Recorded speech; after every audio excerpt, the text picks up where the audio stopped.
Welcome back to the All About Audiology podcast, the podcast that's, well, all about audiology. I'm your host, Dr. Lilach Saperstein. I'm an audiologist who's passionate about this field because it makes a difference in people's lives. Understanding how our hearing works, what kind of hearing loss people have, and how that affects their communication is the reason that I'm making this podcast. It's important to understand what your needs are so that those needs can be met. And it's especially important if that person is your child or your spouse or your parent, and that's why I make these episodes.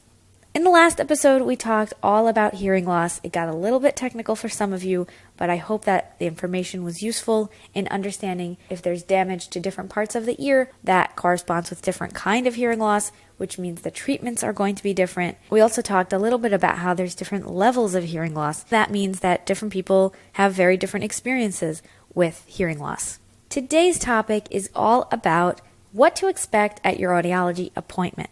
This episode, we're going to be talking about adults, and in the next episode, we'll talk about how this appointment is very different for children. So today, I'm going to walk you through the different parts of a typical audiology appointment when you're coming in for your hearing test.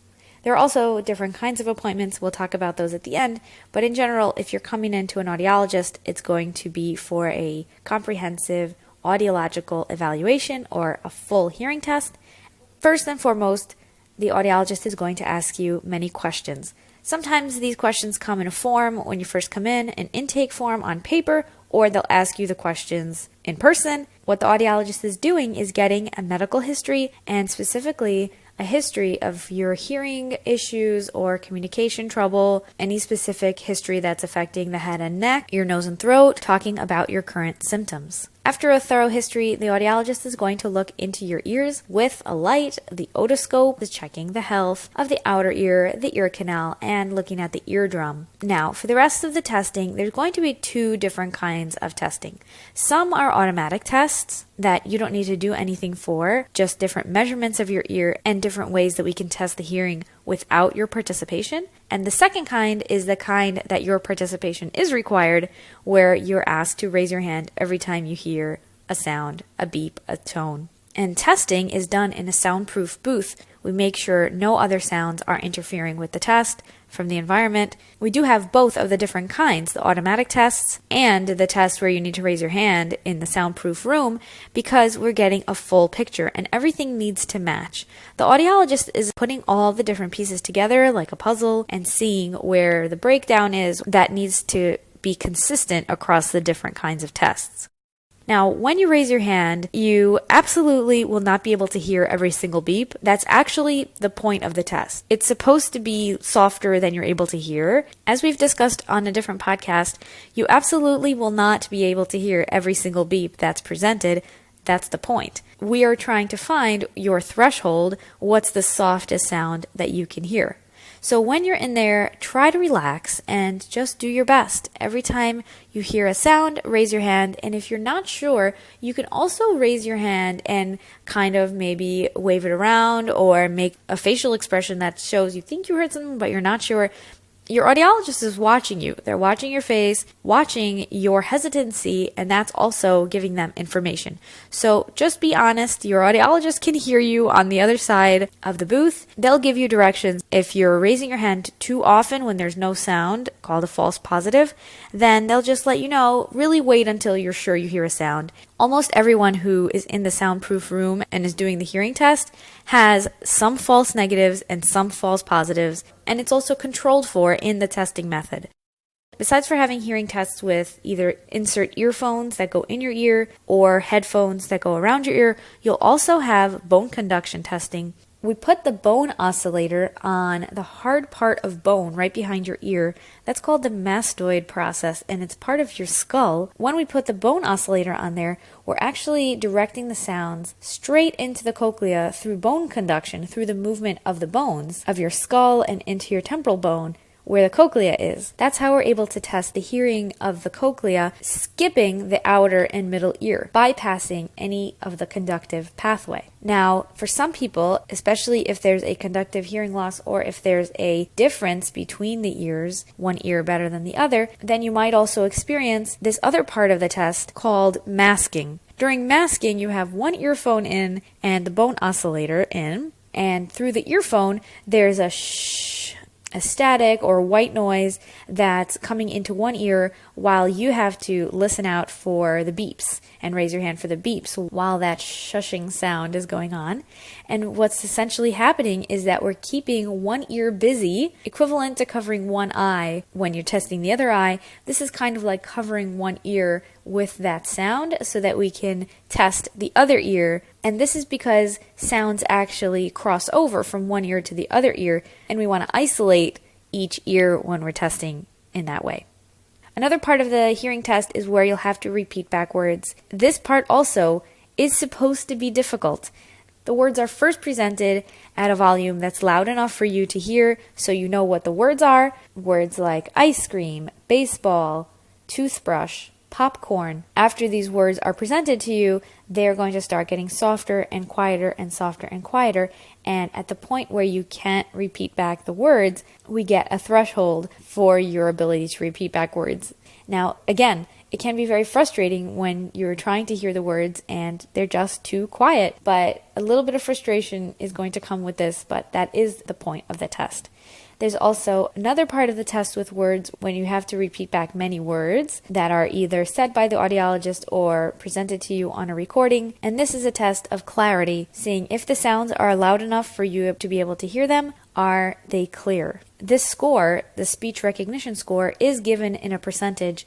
But remember from last time, hearing loss is not set in terms of percentages. Sometimes the speech recognition score is used as a way to explain how the hearing is affecting the person, and if they, let's say, have a very severe hearing loss, but when sounds are made very loud, they get a good score of 92 or 86, as opposed to another person might have a less severe hearing loss. Maybe they have a mild to moderate hearing loss, but their speech recognition score is maybe 50% or 60%. Even when sounds are louder and they're able to hear them, there's something about the quality of the speech that is degraded because of the kind of hearing loss that they have. A couple of tips for your audiology appointment. Try to schedule your audiology appointment at your best time or the patient's best time. If you know that your mom is really groggy in the morning and kind of has a hard time starting the day and does a little bit better later on in the morning, don't schedule the 8 a.m. appointment for her. You want the patient to be ready and calm, not tired or distracted. The same goes for if you have a super long day at work and you're going to come to an audiology appointment after work when you're very tired and, not at your freshest. It might affect your experience. This is not a pass-fail test. The hearing test is there to find out what's going on specifically. What is your hearing ability and what communication difficulties are you having? At the end of all this testing, you'll be brought in to review the results with your audiologist, and they'll talk to you about any course of action they recommend. Until now, we've been talking about a hearing test or an evaluation appointment, a diagnostic appointment.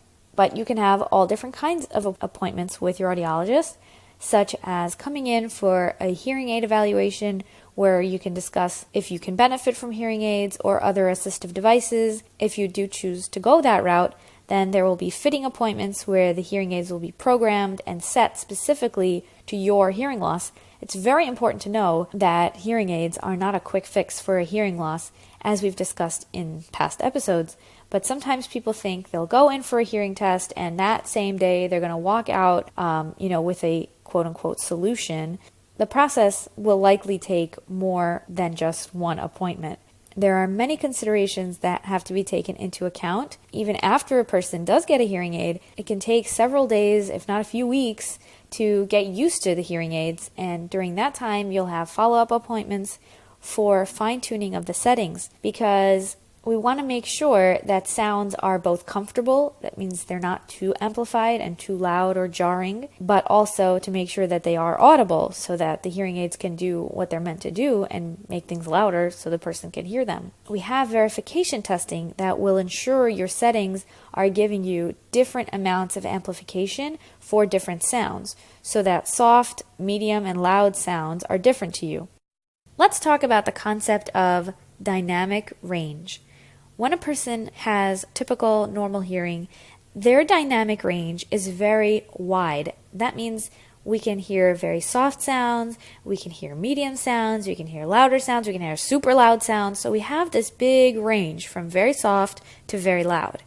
But when a person has a hearing loss and their hearing becomes diminished, then maybe they don't hear soft sounds, they don't hear very soft sounds, and they only start hearing around medium. So their dynamic range is smaller, from medium sounds to loud sounds to very loud sounds. And if you can imagine someone with a severe hearing loss, their dynamic range is even smaller because they're hearing loud sounds and very loud sounds, right? And so when the dynamic range is smaller, the hearing aid comes in to take soft sounds in the environment and make them louder so that they go into the person's dynamic range. So that soft sounds and medium sounds are made louder into the loud and very loud range. But one of the consequences of that is that a lot of sounds are being compressed into this much smaller range. There needs to be a good balance still to maintain the difference between what are softer sounds, medium sounds, and loud sounds within a smaller dynamic range. That's where a skilled and competent professional is needed to make sure that the hearing aid is programmed and the settings reflect exactly the needs of the user, which are individual to each user. Make sure that the audiologist you're seeing makes you feel comfortable, makes you feel heard, answers any questions that you have. I hope that by talking about this and by thinking about it, your experience at an audiologist's office or with a hearing test is a little bit more calmer. Just remember that it's all about you. When you are a patient, the doctor, the audiologist, or any kind of medical professional is there working for you and working to help you. Make sure that you or your family member are heard, any of your questions are answered, that you feel comfortable, and that you get out of the appointment what you came in to get. I'd love to hear about an experience you had when you went to get your hearing tested or when you took a family member to get their hearing tested. I'm always excited to hear any of your comments or your questions. Contact me through my website at allaboutaudiology.com or send me a DM on Instagram at All About Audiology Podcast. A review on iTunes would mean a lot to the show, and any of the comments, questions, or feedback you leave for me might make it into our next mini episodes, which are all about your comment and your experience with audiology. On our next full episode, we're going to be talking about how to prepare your child for their audiology appointment and how testing is done for children. Thank you for joining me for today's episode. I'm Dr. Lilach Saperstein, and you've been listening to All About Audiology.